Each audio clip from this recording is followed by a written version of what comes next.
ਸਾਰੇ ਸੁਣਨ ਵਾਲੇ ਦੋਸਤਾਂ ਸੱਜਣਾ ਮਿੱਤਰਾਂ ਬੇਲੀਆਂ ਨੂੰ GS ਸਟੂਡੀਓ ਦੀ ਤਰਫੋਂ ਸਾਦਕ ਭੱਟੀ ਦਾ ਤੇ ਲਾਲਾ ਜੀ GS ਸਟੂਡੀਓ ਵਾਲਿਆਂ ਦਾ ਮੁਹੱਬਤਾਂ ਭਰਿਆ ਸਲਾਮ।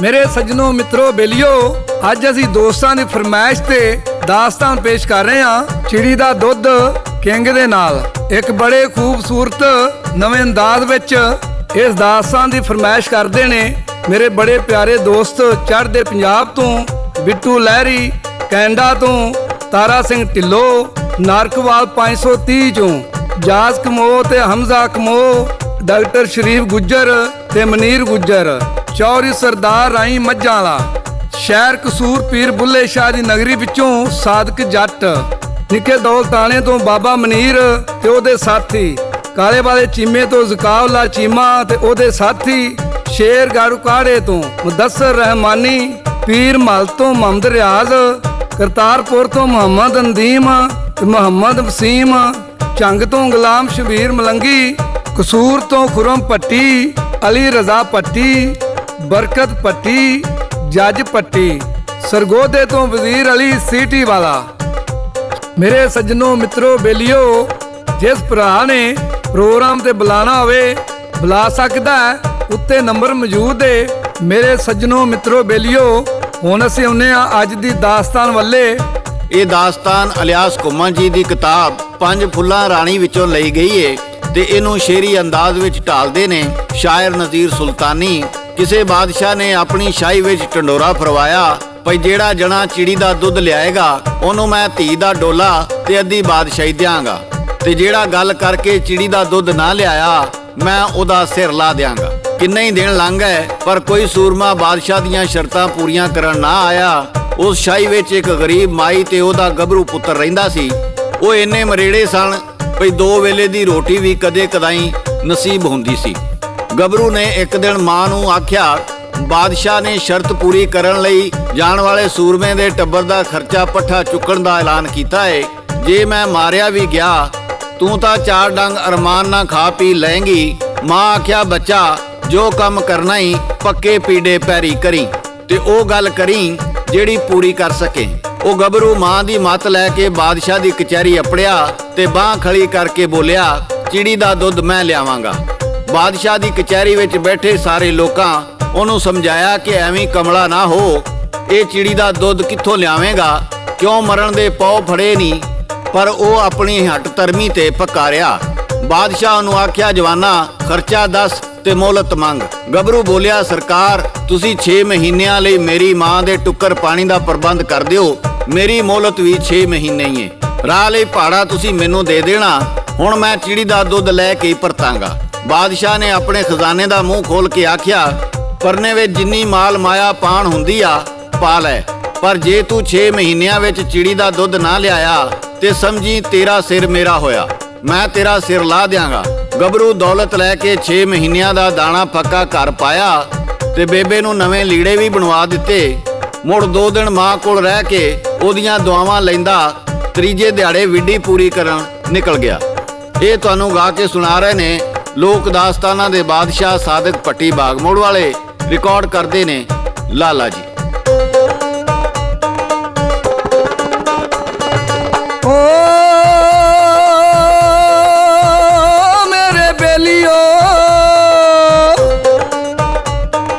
ਸੁਣ ਕੇ ਗੱਲਾਂ ਬਾਦਸ਼ਾਹ ਹੋਇਆ ਹੱਕਾ ਬੱਕਾ, ਘਰ ਵਿੱਚ ਉਹਨੇ ਆਣ ਕੇ ਪਾਇਆ ਦਾਣਾ ਫੱਕਾ। ਇੱਕੋ ਪੁੱਤ ਸੀ ਉਸ ਦਾ ਤੇ ਮਾਂ ਦਾ ਸਕਾ, ਫਿਰ ਨਾ ਕੀਤਾ ਮਾਂ ਨੇ ਉਹਦੇ ਨਾਲ ਜੀ ਧੱਕਾ। ਤਾਇਆ ਉਹਨੇ ਦਿਲ ਵਿੱਚ ਜੀ ਆਪਣੇ ਮੱਕਾ, ਕਰ ਲਿਆ ਫਿਰ ਇਰਾਦਾ ਉਹਨੇ ਜਾਣ ਦਾ ਪੱਕਾ। ਤੁਰਿਆ ਜੂ ਉਹ ਰੱਖ ਕੇ ਉਹ ਤਾਂ ਗੰਢੀ ਮੋਢੇ, ਰੱਖ ਲੈ ਉਹਨੇ ਨਾਲ ਜੀ ਪੋਸਦੇ ਡੋਡੇ। ਪਾਣੀ ਵਿੱਚੋਂ ਲੰਘਿਆ ਜੀ ਗੋਡੇ ਗੋਡੇ, ਪੀਂਦਾ ਪਾਣੀ ਛਪਣੀਆਂ ਨਾ ਦੁੱਧ ਨਾ ਸੋਡੇ। ਪੁੱਛਿਆ ਉਹਨੂੰ ਰਾਹ ਵਿੱਚ ਇੱਕ ਬਾਬੇ ਰੋਡੇ, ਚੱਲਿਆ ਕਿੱਥੇ ਬੱਚਿਆ ਤੂੰ ਵੇਲੇ ਲੌਡੇ। ਕਹਿੰਦਾ ਚੱਲੀਏ ਰਲ ਕੇ ਫਿਰ ਪੈਂਡਾ ਮੁੱਕੂ, ਅੱਗੇ ਲਾ ਕੇ ਤੁਰ ਪਿਆ ਉਹ ਬਾਬਾ ਸਕੂ।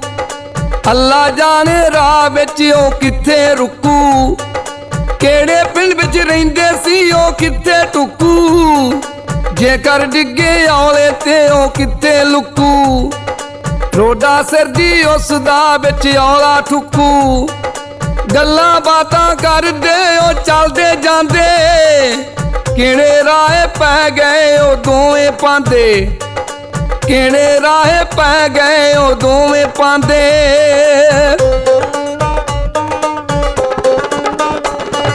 ਓ ਮੇਰੇ ਹਾਣੀਓ, ਇੱਕ ਦੂਜੇ ਨੂੰ ਰਾਹ ਵਿੱਚ ਉਹ ਬਾਤਾਂ ਪਾਉਂਦੇ, ਮੌਜਾਂ ਦੇ ਵਿੱਚ ਆ ਕੇ ਉਹ ਢੋਲੇ ਗਾਉਂਦੇ, ਰੁੱਖਾਂ ਉੱਤੇ ਚੜ ਕੇ ਉਹ ਕਿੰਨੂੰ ਲਾਂਦੇ, ਰੁੱਖਾਂ ਥੱਲੇ ਬਹਿ ਕੇ ਉਹ ਦੋਵੇਂ ਖਾਂਦੇ, ਪਿੰਡ ਬਾਬੇ ਦਾ ਆ ਗਿਆ ਉਹ ਨਦੀ ਚੋਂ ਲੰਘੇ, ਮੁੰਡਾ ਉਸ ਨੂੰ ਆਖਦਾ ਤੇਰੇ ਪੈਰ ਨੇ ਨੰਗੇ, ਕੰਡਾ ਤੈਨੂੰ ਲੱਗ ਸੀ ਜਾਂ ਨਾ ਕੋਈ ਡੰਗੇ, ਜੇ ਕੋਈ ਸ਼ੈ ਤੈਨੂੰ ਵੱਜ ਗਈ ਜਾਣੇ ਪੈਰ ਨੇ ਰੰਗੇ, ਗੱਲ ਮੰਨਣ ਤੋਂ ਉਸ ਦੀ ਉਹ ਬਾਬਾ ਸੰਗੇ, ਬਾਬਾ ਨदियों ਲੰਘਿਆ ਉਹ ਮਾਰ ਦੜੰਗੇ, ਬਾਬਾ ਨदियों ਲੰਘਿਆ ਉਹ ਮਾਰ ਦੜੰਗੇ। ਮੇਰੇ ਸੱਜਣੋ, ਜਦੋਂ ਬਾਬਾ ਜੁੱਤੀ ਲਾ ਕੇ ਨਦੀ ਲੰਘਣ ਲੱਗਾ, ਗੱਭਰੂ ਨੇ ਆਖਿਆ ਬਾਬਾ ਜੀ ਪੈਰੋਂ ਜੁੱਤੀ ਨਾ ਲਾਓ, ਪਾਣੀ ਵਿੱਚੋਂ ਕੋਈ ਸ਼ੈ ਵੱਜ ਜਾਏਗੀ। ਬੁੱਢੜੇ ਨੇ ਗੱਭਰੂ ਦੀ ਗੱਲ ਨਾ ਮੰਨੀ, ਉਹ ਉਸੇ ਤਰ੍ਹਾਂ ਹੀ ਪਾਣੀ ਵਿੱਚੋਂ ਲੰਘਿਆ ਤੇ ਉਹਦੇ ਪੈਰ ਵਿੱਚ ਕੋਈ ਤਰੀਖੀ ਸ਼ੈ ਵੱਜ ਗਈ। ਗੱਭਰੂ ਪੈਰੀਂ ਜੁੱਤੀ ਪਾਈ ਹੋਣ ਕਾਰਨ ਸਲਾਮਤੀ ਨਾਲ ਪਾਰ ਪੜ ਗਿਆ। ਬਾਬਾ ਜਦੋਂ ਅਗਲੇ ਬੰਨੇ ਕੋਲ ਆਇਆ ਤੇ ਉਹਦੇ ਪੈਰ ਵਿੱਚੋਂ ਲਹੂ ਪਿਆ ਵਗਦਾ ਸੀ। ਗੱਭਰੂ ਨੇ ਫੱਟ ਉਹਨੂੰ ਪੱਟੀ ਚਾ ਕੀਤੀ। ਹੁਣ ਬੁੱਢੜਾ ਪਚੀ ਹੋਇਆ ਬੋਲਿਆ, ਜਵਾਨਾ ਮੈਂ ਤੈਨੂੰ ਅਜਾਣ ਸਮਝ ਕੇ ਤੇਰੀ ਗੱਲ ਨਹੀਂ ਮੰਨੀ, ਮੈਥੋਂ ਬੜੀ ਵੱਡੀ ਖਤਾ ਹੋਈ। ਮਗਰੋਂ ਸਿੱਧ ਹੋਇਆ ਤੇ ਕਹਿਣ ਲੱਗਾ, ਤੂੰ ਸਿਆਣਾ ਤੇ ਮੈਂ ਅਜਾਣਾ, ਤੂੰ ਹੁਣ ਦੱਸ ਕਿਹੜੇ ਸ਼ਹਿਰ ਵੱਲ ਜਾਣਾ। ਗੱਭਰੂ ਆਖਿਆ, ਬਜ਼ੁਰਗਾ ਮੈਂ ਵਿੱਡੀ ਪੂਰੀ ਕਰਨ ਨਿਕਲਿਆ, ਕਿਸੇ ਸ਼ਹਿਰ ਤੇ ਕਿਸੇ ਗ੍ਰਾਮ ਮੇਰਾ ਟਿਕਾਣਾ ਨਹੀਂ, ਮੇਰੀ ਮੰਜ਼ਿਲ ਤੇ ਉਹ ਜਾ ਏ ਜਿੱਥੋਂ ਮੇਰੀ ਮੁਰਾਦ ਪੂਰੀ ਹੋਵੇਗੀ। ਤੁਹਾਡਾ ਪਿੰਡ ਰਾਹ ਵਿੱਚ ਆ ਗਿਆ ਏ, ਮੈਂ ਇੱਥੇ ਹੀ ਕਿਸੇ ਮਸੀਤ ਵਿੱਚ ਰਹਿ ਕੇ ਰਾਤ ਟਪਾ ਲੈਣਾ ਵਾਂ, ਮੁੜ ਦਿਨ ਚੜ੍ਹੇਗਾ ਤੇ ਰਵਾਨਾ ਹੋ ਜਾਵਾਂਗਾ। ਦੋਵੇਂ ਰਾਹੀ ਪਿੰਡ ਵੜੇ ਤੇ ਬੁੱਢਾ ਉਹਨੂੰ ਮਸੀਤ ਤੀਕਰ ਅਪੜਾ ਕੇ ਆਪਣੇ ਘਰ ਨੂੰ ਮੁੜ ਗਿਆ। ਜਦੋਂ ਘਰ ਨੂੰ ਜਾਣ ਲੱਗਾ, ਗੱਭਰੂ ਨੇ ਮੱਤ ਦਿੱਤੀ, ਵੱਡਿਓ ਜਦੋਂ ਘਰ ਦੇ ਬੂਹੇ ਕੋਲ ਜਾਓ ਤੇ ਉੱਚੀ ਸਾਰੀ ਖੰਘਿਆ ਜੇ। ਬੁੱਢਾ ਉੱਥੇ ਕੀ ਕਹਿੰਦਾ ਏ, ਇਹ ਤੁਹਾਨੂੰ ਗਾ ਕੇ ਸੁਣਾ ਰਹੇ ਨੇ ਸਾਦਕ ਪੱਟੀ ਬਾਗ ਮੋੜ ਵਾਲੇ। ਓ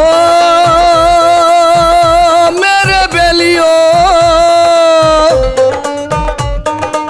ਅੱਗੇ ਕਦੀ ਘਰ ਜਾ ਮੈਂ ਕਦੀ ਨਾ ਖੰਗਿਆ, ਬੂਆ ਨਾ ਖੜਕਾਇਆ ਮੈਂ ਸਿੱਧਾ ਲੰਘਿਆ, ਵੇਖਿਆ ਨਾ ਮੈਂ ਦਰ ਤੇ ਕੋਈ ਲੀੜਾ ਟੰਗਿਆ, ਆਪਣੇ ਘਰ ਵਿੱਚ ਜਾਣ ਤੋਂ ਮੈਂ ਕਦੀ ਨਾ ਸੰਗਿਆ, ਘਰ ਵਿੱਚ ਕਿਸੇ ਤੋਂ ਜਾਣ ਦਾ ਨਾ ਆਰਡਰ ਮੰਗਿਆ, ਅੱਗੇ ਨਾ ਤੇਰੀ ਮੰਨ ਕੇ ਮੈਂ ਗਿਆ ਸਾਂ ਡੰਗਿਆ, ਬਾਬਾ ਖੰਗਿਆ ਜਾ ਕੇ ਜੀ ਘਰ ਦੇ ਅੱਗੇ, ਟੂਟੀ ਉਹਨੇ ਸੁਣ ਲਈ ਜੀ ਪਾਣੀ ਵਗੇ, ਧੀ ਉਹਦੀ ਸੀ ਨਾਮ ਦੀ ਜੀ ਭਰ ਮੱਗੇ, ਕਹਿੰਦੀ ਬਾਪੂ ਠਹਿਰ ਜਾ ਗਲ ਪਾਲਾ ਚੱਗੇ, ਗੱਲ ਮੁੰਡੇ ਦੀ ਉਸ ਵੇਲੇ ਜੀ ਚੰਗੀ ਲੱਗੇ, ਇਹ ਸਿਆਣੀ ਗੱਲ ਜੀ ਉਹਦੇ ਦਿਲ ਨੂੰ ਠੱਗੇ, ਘਰ ਆਇਆ ਤੇ ਧੀ ਉਹਦੀ ਜੀ ਪੁੱਛੇ ਉਹਨੂੰ, ਦੱਸਾਂ ਬਾਪੂ ਮੇਰੇ ਅੱਜ ਖੰਗਿਆ ਕਾਨੂੰ,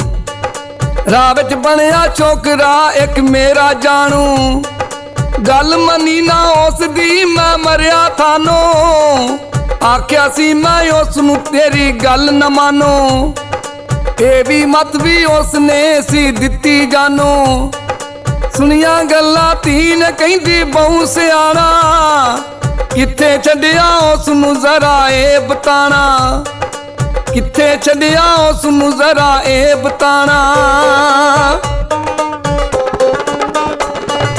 ਓ ਮੇਰੇ ਬੇਲੀਓ, ਘਰ ਲਿਆਉਂਦੋਂ ਉਸ ਨੂੰ ਮੈਂ ਦਿੰਦੀ ਖਾਣਾ, ਉਹ ਮਸੀਤ ਤੇ ਰੁਕਿਆ ਕਹਿ ਘਰ ਨਹੀਂ ਜਾਣਾ, ਇੱਥੇ ਕਰਨਾ ਮੈਂ ਤੇ ਅੱਜ ਰਾਤ ਟਿਕਾਣਾ। ਕਹਿੰਦੀ ਕੁੱਕਰ ਉਸ ਲਈ ਮੈਂ ਅੱਜ ਪਕਾਣਾ। ਕੱਲਿਆ ਨੌਕਰ ਉਸਨੇ ਜਾ ਰੋਟੀਆਂ ਦਿਆ, ਪੱਕੀਆਂ ਵਿੱਚ ਘਿਓ ਦੇ ਇਹ ਬੋਟੀਆਂ ਦਿਆ।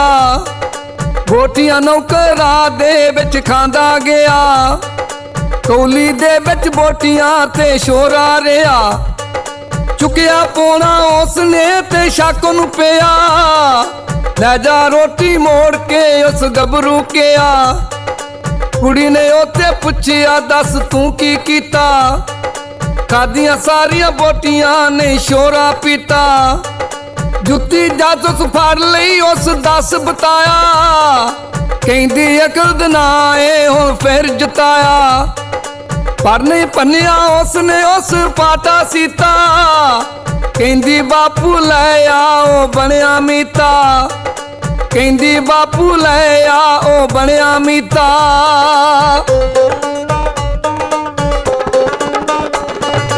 ਮੇਰੇ ਸੱਜਣੋਂ, ਸਿਆਣੀ ਧੀ ਨੇ ਬਾਪ ਨੂੰ ਆਖਿਆ, ਅੱਬਾ ਜੀ ਮੈਨੂੰ ਉਹ ਗੱਭਰੂ ਬੜਾ ਹੀ ਦਾਨਾ ਜਾਪਿਆ ਏ, ਮੈਂ ਵਿਆਹ ਕਰਾਂਗੀ ਤੇ ਉਸੇ ਨਾਲ ਹੀ ਕਰਾਂਗੀ।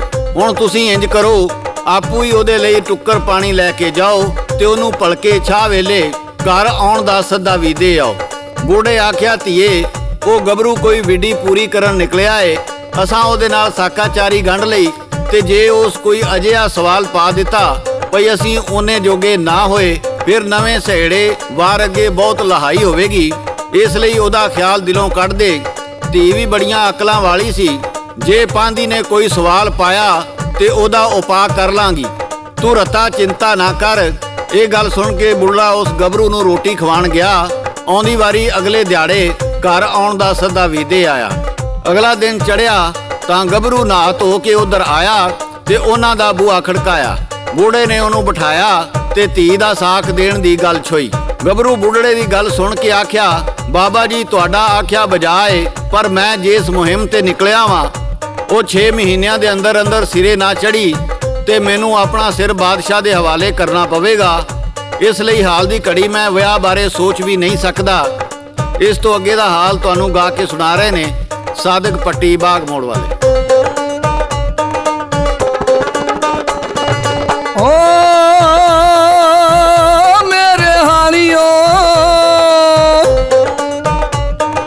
ਬਾਪੂ ਉਹਨੂੰ ਆਖਿਆ ਮੇਰੀ ਧੀ ਸਿਆਣੀ, ਤੇਰੇ ਬਾਰੇ ਜਾਣਦੀ ਉਹ ਸਭ ਕਹਾਣੀ। ਦੁੱਧ ਦਾ ਦੁੱਧ ਕਰ ਦਿੱਤਾ ਪਾਣੀ ਦਾ ਪਾਣੀ, ਲਿਆਵੇਂਗਾ ਤੂੰ ਵਿਆਹ ਕੇ ਮਹਿਲਾਂ ਦੀ ਰਾਣੀ। ਬਾਦਸ਼ਾਹ ਦੀ ਕਰ ਦੂ ਸਭ ਗੰਜੀ ਕਾਣੀ, ਮੰਨ ਲੈ ਗੱਲ ਤੂੰ ਪੁੱਤਰਾ ਉਹ ਨਹੀਂ ਅਜਾਣੀ। ਕੀਤਾ ਉਸ ਵਿਆਹ ਤੇ ਡੋਲੀ ਟੋਰੀ, ਭਾਂਡਾ ਟਿੰਡਰ ਲੱਦਿਆ ਗੰਨੇ ਤੇ ਖੋਰੀ। ਟੂੰਬਾ ਉਸ ਰੱਖੀਆਂ ਲੋਕਾਂ ਤੋਂ ਚੋਰੀ, ਸੋਨੇ ਚਾਂਦੀ ਨਾਲ ਦੀ ਭਰ ਦਿੱਤੀ ਬੋਰੀ। ਨੌਕਰ ਚਾਕਰ ਨਾ ਸੀ ਖੋਤਾ ਤੇ ਘੋੜੀ, ਸਭ ਕੁਝ ਦਿੱਤਾ ਧੀ ਨੂੰ ਕੋਈ ਰਵੇ ਨਾ ਲੋੜੀ। ਸਭ ਕੁਝ ਦਿੱਤਾ ਧੀ ਨੂੰ ਕੋਈ ਰਵੇ ਨਾ ਲੋੜੀ। ਬਣ ਕੇ ਕਾਫਲਾ ਆ ਗਿਆ ਕਰ ਆਪਣੇ ਯਾਰਾ, ਵੇਖੇ ਉੱਥੇ ਟੁੱਕ ਕੇ ਜੀ ਆਲਮ ਸਾਰਾ। ਬਾਦਸ਼ਾਹ ਕੋਈ ਆ ਗਿਆ ਲੱਗੇ ਇੰਜ ਨਜ਼ਾਰਾ, ਕੱਲਾ ਪੋਸੀ ਮਾਂ ਦਾ ਲੱਭ ਲਿਆ ਸਹਾਰਾ। ਕੁੱਲੀ ਜੀ ਉਹ ਵੇਚ ਕੇ ਹੁਣ ਲਵੇ ਚਬਾਰਾ, ਛੋਟੇ ਜਿਹੇ ਇਸ ਘਰ ਵਿੱਚ ਨਾ ਕਰੋ ਗੁਜ਼ਾਰਾ। ਸੁਣਿਆ ਜਾਦੇ ਬਾਦਸ਼ਾਹ ਉਹ ਭੱਜਾ ਆਇਆ, ਆ ਕੇ ਉਸ ਜਵਾਨ ਦਾ ਬੂਹਾ ਖੜਕਾਇਆ। ਗਿਆ ਸੀ ਜਿਹੜੇ ਕੰਮ ਨੂੰ ਨਹੀਂ ਕਰਕੇ ਆਇਆ, ਮੈਨੂੰ ਕਿੰਨੇ ਕਹਿਣਾ ਬਾਦਸ਼ਾਹ ਜੇ ਸਿਰ ਨਾ ਲਾਇਆ। ਬੀਵੀ ਉਹਦੀ ਆ ਗਈ ਉਹ ਬਾਹਰ ਨਾ ਆਇਆ, ਉਹਨੇ ਆ ਕੇ ਬਾਦਸ਼ਾਹ ਨੂੰ ਆਖ ਸੁਣਾਇਆ। ਉਹਨੇ ਆ ਕੇ ਬਾਦਸ਼ਾਹ ਨੂੰ ਆਖ ਸੁਣਾਇਆ। ਮੇਰੇ ਸੱਜਣੋਂ, ਬੇਲੀਓ ਤੇ ਬਜ਼ੁਰਗੋ, ਜਦੋਂ ਬਾਦਸ਼ਾਹ ਨੇ ਆ ਕੇ ਉਹਦਾ ਬੂਹਾ ਖੜਕਾਇਆ ਤੇ ਉਹਦੀ ਬੀਵੀ ਬਾਹਰ ਆਈ, ਬਾਦਸ਼ਾਹ ਨੇ ਪੁੱਛਿਆ ਗੱਭਰੂ ਕਿੱਥੇ? ਉਹ ਆਖਣ ਲੱਗੀ ਉਹ ਬੜਾ ਬਿਮਾਰ ਏ ਬਾਦਸ਼ਾਹ ਕਹਿਣ ਲੱਗਾ ਉਹ ਕੱਲ ਚੰਗਾ ਭਲਾ ਤੇ ਆਇਆ ਏ, ਉਹਨੂੰ ਕੀ ਹੋਇਆ ਏ? ਉਹਦੀ ਬੀਵੀ ਕਹਿਣ ਲੱਗੀ ਉਹਨੇ ਮੁੰਡਾ ਜੰਮਿਆ ਏ, ਉਹ ਛਿਲੇ ਵਿੱਚ ਏ। ਬਾਦਸ਼ਾਹ ਉੱਚੀ ਉੱਚੀ ਹੱਸਿਆ ਤੇ ਕਹਿਣ ਲੱਗਾ ਕਦੀ ਬੰਦਿਆਂ ਵੀ ਮੁੰਡੇ ਜੰਮੇ ਨੇ? ਉਹਦੀ ਬੀਵੀ ਕਹਿਣ ਲੱਗੀ ਕਦੀ ਚਿੜੀਆਂ ਵੀ ਦੁੱਧ ਦਿੱਤੇ ਨੇ। ਬਾਦਸ਼ਾਹ ਕੁੜੀ ਦੀ ਗੱਲ ਸੁਣ ਕੇ ਬੜਾ ਸ਼ਰਮਿੰਦਾ ਹੋਇਆ ਤੇ ਕਹਿਣ ਲੱਗਾ ਕੁੜੀਏ ਤੂੰ ਮੇਰੇ ਸਵਾਲ ਦਾ ਜਵਾਬ ਦੇ ਦਿੱਤਾ ਹੈ, ਹੁਣ ਮੈਂ ਆਪਣੇ ਵਾਅਦੇ ਦੇ ਮੁਤਾਬਕ ਆਪਣੀ ਧੀ ਦਾ ਵਿਆਹ ਤੇ ਅੱਧੀ ਬਾਦਸ਼ਾਹੀ ਗੱਭਰੂ ਦੇ ਨਾਂ ਕਰਨਾ ਚਾਹੁੰਦਾ ਵਾਂ। ਗੱਭਰੂ ਵੀ ਬੂਹੇ ਪਿੱਛੇ ਲੁਕਿਆ ਖੜਾ ਸੀ, ਇਹ ਗੱਲ ਸੁਣ ਕੇ ਬਾਹਰ ਆ ਗਿਆ। ਬਾਦਸ਼ਾਹ ਨੇ ਉਹਨੂੰ ਮਹਿਲਾਂ 'ਚ ਲਿਆ ਕੇ ਉਹਦਾ ਆਪਣੀ ਧੀ ਨਾਲ ਵਿਆਹ ਕੀਤਾ ਤੇ ਨਾਲੇ ਅੱਧੀ ਬਾਦਸ਼ਾਹੀ ਦਿੱਤੀ। ਉਹ ਗੱਭਰੂ ਜਦੋਂ ਬਾਦਸ਼ਾਹਜ਼ਾਦੀ ਦਾ ਮੁਕਲਾਵਾ ਲੈ ਕੇ ਘਰ ਆਇਆ ਤੇ ਆਪਣੀ ਨਵੀਂ ਬੋਟੀ ਨੂੰ ਆਖਿਆ ਕਰਮਾਂ ਵਾਲੀਏ ਸਾਡਾ ਵਿਆਹ ਇਸ ਦਾਨਾ ਸਵਾਣੀ ਪਰੋਂ ਹੋਇਆ ਏ। ਬਾਦਸ਼ਾਹਜ਼ਾਦੀ ਆਖਿਆ ਅੱਜ ਤੋਂ ਮਹਿਲਾਂ ਦੀਆਂ ਕੁੰਜੀਆਂ ਵੱਡੀ ਦੇ ਹਵਾਲੇ ਤੇ ਇਹ ਸਭ ਕੁਝ ਦੀ ਮਾਲਕਣ ਵੀ ਵੱਡੀ ਹੋਈ। ਮੈਂ ਇਹਦੇ ਨਾਲ ਸੌਂਕਣਾ ਹਾਰ ਨਹੀਂ ਭੈਣਾ ਹਾਰ ਰਵਾਂਗੀ। ਮੇਰੇ ਸਜਣੋਂ ਬੇਲੀਓ ਤੇ ਬਜ਼ੁਰਗੋ, ਇੰਜ ਉਸ ਦਾਨਾ ਕੁੜੀ ਦੀ ਵਜ੍ਹਾ ਤੋਂ ਗੱਭਰੂ ਦਾ ਸਿਰ ਵੀ ਬਚ ਗਿਆ, ਬਾਦਸ਼ਾਹੀ ਵੀ ਮਿਲ ਗਈ ਤੇ ਬਾਦਸ਼ਾਹਜ਼ਾਦੀ ਵੀ ਮਿਲ ਗਈ। ਮੇਰੇ ਸੱਜਣੋ ਮਿੱਤਰੋ ਬੇਲੀਓ, ਇਹ ਸੀ ਸਾਡੀ ਅੱਜ ਦੀ ਦਾਸਤਾਨ ਚਿੜੀ ਦਾ ਦੁੱਧ। ਇਹਦੇ ਨਾਲ ਹੀ ਸਾਦਿਕ ਭੱਟੀ ਨੂੰ ਤੇ ਲਾਲਾ ਜੀ GS ਸਟੂਡੀਓ ਵਾਲਿਆਂ ਨੂੰ ਇਜਾਜ਼ਤ ਦਿਓ। ਦੁਆਵਾਂ ਵਿੱਚ ਯਾਦ ਰੱਖਣਾ। ਰੱਬ ਰਾਖਾ, ਰੱਬ ਰਾਖਾ, ਰੱਬ ਰਾਖਾ।